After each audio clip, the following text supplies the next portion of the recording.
നമസ്കാരം, UACarLoan.com-ലേക്ക് സ്വാഗതം. ഞാൻ ദീപക്. അപ്പോൾ കാർലോണിനെ കുറിച്ചുള്ള സംശയങ്ങൾ പറയാൻ വേണ്ടിയിട്ടോ അല്ലെങ്കിൽ ഇതിന് വേണ്ടിയിട്ടോ തുടങ്ങിയ ഒരു ചാനലല്ല ഇത്.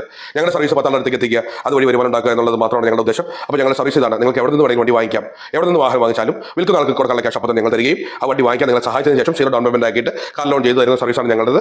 അപ്പോൾ ഞാനപ്പോൾ ബാക്കിയുള്ള കാര്യങ്ങളിലേക്ക് കിടക്കാം. എങ്ങനെയാണ് ഞങ്ങളുടെ സർവീസ് എന്നുള്ളതിനെ ഉപരിയായിട്ട് നമ്മളിത് പറയാൻ ഉദ്ദേശിക്കുന്ന കാര്യം, ചെറിയ വിലയ്ക്കുള്ള വണ്ടി കുറഞ്ഞ കാലത്തേക്ക് കാർലോൺ എടുക്കുന്നത് ലാഭകരമാണോ അല്ലയോ?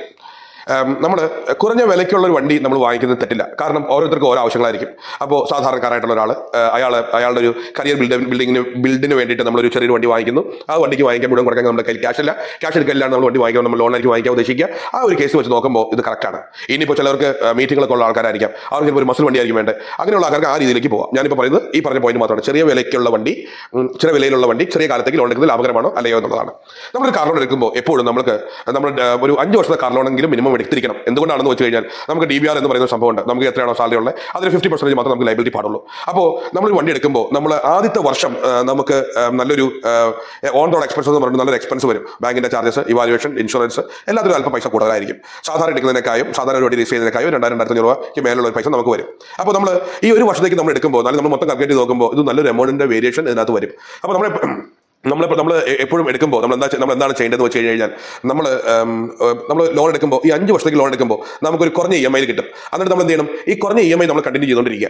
അതിനുശേഷം നിങ്ങൾക്ക് സ്വാഭാവികമായിട്ട് നിങ്ങളുടെ കയ്യിൽ പൈസ കൂടുതൽ വരുന്നുണ്ട്, കാര്യങ്ങൾ വരുന്നുണ്ടെങ്കിൽ നിങ്ങൾക്ക് കൂടുതൽ ഇതിനകത്ത് വേണ്ടി അടച്ച് ക്ലിയർ ചെയ്യാം. അപ്പോൾ ഇതുകൊണ്ട് നിങ്ങൾക്ക് പ്രത്യേകിച്ച് ലാഭം ഉണ്ടാവില്ല. കാരണം നമ്മളൊരു ഉദാഹരണത്തിന് നമ്മളൊരു 10-30,000 രൂപയാണ് നമ്മൾ ലോൺ എടുക്കുന്നതെങ്കിൽ, നമുക്ക് ഇപ്പോൾ എങ്ങനെ പറഞ്ഞുതരാം, ചെറിയ സാലറി ഉള്ള ഒരാളാണെന്നുണ്ടെങ്കിൽ 5,000 താഴെ 6,000 താഴെ സാലറി ഉള്ളതാണ്, ലോൺ ലിസ്റ്റർ കമ്പനി ആണെന്നുണ്ടെങ്കിൽ അദ്ദേഹത്തിന് കിട്ടാൻ പോകുന്ന ഇൻട്രസ്റ്റ് എന്ന് പറയുന്നത് ഏകദേശം 6.something ആയിരിക്കും. 6.something എന്ന് പറഞ്ഞാൽ പേടിക്കേണ്ട ആവശ്യമില്ല. ഇത് വളരെ കുറഞ്ഞുള്ള റേറ്റ് ആണ്, അല്ലെങ്കിൽ കിട്ടാൻ പറ്റുന്ന റേറ്റാണ്. ഇപ്പോഴാണ് അത് കിട്ടുള്ളൂ. ഇനി അത് എത്ര കാലം മുന്നോട്ടേക്ക് പോകുന്ന അറിയാൻ വയ്യ. ആകെ ഒരു ബാങ്ക് മാത്രമാണ് ഈ സാലറിയുള്ള ആൾക്കാർക്ക് ഇപ്പോൾ ബാങ്ക് ലോൺ കൊടുക്കുന്നത് തന്നെ ഉള്ളൂ. അപ്പോൾ പേഴ്സണൽ ലോൺ, ബിസിനസ് ലോണിനൊക്കെ പെർസെൻറ്റേജ് ഒക്കെ 25%, 28% ഒക്കെ വന്ന് ഈ കാലത്ത് ഇതെടുത്ത് നമ്മൾ മിണ്ടാതിരിക്കുക എന്നുള്ളതാണ് അത് ഏറ്റവും ബുദ്ധിമുട്ടുള്ള കാര്യം. എന്തുകൊണ്ട് നമ്മളിപ്പോൾ ഈ പറഞ്ഞ കാര്യത്തിലേക്ക് വരാം. അപ്പോൾ നമ്മൾ എന്താ ചെയ്യേണ്ടത് വെച്ച് കഴിഞ്ഞാൽ, നമ്മൾ കാർ ലോൺ എടുക്കുമ്പോൾ നമ്മൾ മാക്സിമം ടൈമിലേക്ക് എടുത്തിട്ട് നമ്മൾ ചെറിയ EMI ആയിട്ട്, ഇൻ കേസ് നമുക്ക് ജോലി നഷ്ടപ്പെട്ടാലും നമുക്ക് അടയ്ക്കാൻ പറ്റുന്ന രീതിയിൽ തന്നെ ഇതിനെ ഫിക്സ് ചെയ്ത് വയ്ക്കാം. ജോബി നഷ്ടപ്പെട്ട് 1, 2, 3 മാസത്തേക്ക് നമുക്ക് ഇതിന്റെ EMI അടയ്ക്കാൻ പറ്റുന്ന ഫിക്സ് ചെയ്ത് വെച്ച് കഴിഞ്ഞാൽ ഭാവിയിലേക്ക് നമുക്ക് യാതൊരു രീതിയിലുള്ള ബുദ്ധിമുട്ടുണ്ടാവില്ല. ഞാൻ പറയുന്നത് ചിലപ്പോൾ എല്ലാവർക്കും ഇഷ്ടപ്പെടില്ല, എന്നാൽ പോലും പറയുകയാണ്, ഒരു കള്ളർ ടാക്സ് ഓടിച്ചാണെങ്കിലും 2 ട്രിപ്പ് അടിച്ചിട്ടാണെങ്കിലും ആ EMI-ക്കുള്ള പൈസ, ഫുഡിനുള്ള പൈസ നമുക്ക് കണ്ടെത്താൻ സാധിക്കും. അപ്പോൾ അതുകൊണ്ട് തന്നെ നമ്മൾ ഒരു ചെറിയ കാലത്തേക്ക് നമ്മൾ ലോൺ എടുത്ത് കഴിയുമ്പോൾ ഈ എമൗണ്ട് ഒത്തിരി കൂടുതലായിട്ട് വരികയും നമ്മളിത് എങ്ങനെ കാൽക്കുലേറ്റ് ചെയ്താലും നമ്മുടെ ഒരു കോൺസെപ്റ്റിന് അല്ലെങ്കിൽ നമ്മുടെ ഒരു കോമൺ സെൻസിന് മനസ്സിലാവാത്ത രീതിയിൽ വരുമെന്നാണ് ഞാൻ മനസ്സിലാക്കിയിട്ടുള്ളത്. ഇനിയിപ്പോൾ ഇതിനകത്ത് എതിരായിട്ടുള്ള ആൾക്കാരുണ്ടാവാം, അത് എങ്ങനെയാണെന്ന് പറഞ്ഞ് മനസ്സിലാക്കി തന്നു കഴിഞ്ഞാൽ കൊള്ളാം.